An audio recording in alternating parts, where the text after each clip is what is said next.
To learn to live first, marvel at nature's love and wisdom. This is living according to nature.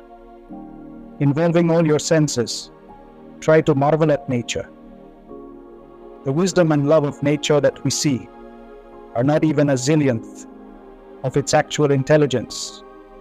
It is as deep as 1,000,000 Pacific Oceans.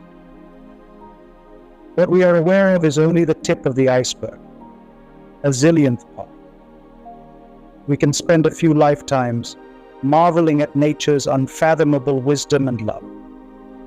We are highly robotized humans with artificial intelligence, which has paralyzed our natural instincts. Therefore, we hardly realize nature's wisdom. When we grasp that, it is so mind-boggling that we go into a coma. Even after the baby gets separated from the mother's body, the body knows what food the child needs. When the need is over, the mother's milk ceases to be produced naturally.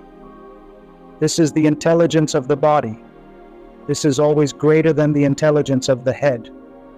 Though she is your own daughter, using your head you cannot prepare milk, which nourishes the child's body.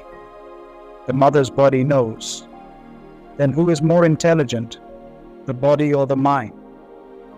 What we do in this regard is, we neglect, almost ignore, the body's intelligence.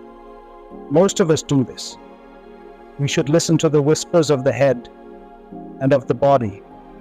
The body has such intelligence that by eating a slice of bread, the mother gets milk.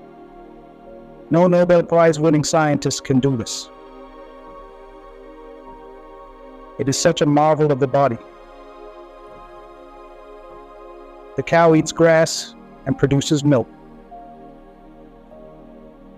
All the Nobel Prize winners put together cannot change or transform grass into milk. When you see such a cow, your mouth should spontaneously open and gape in wonder.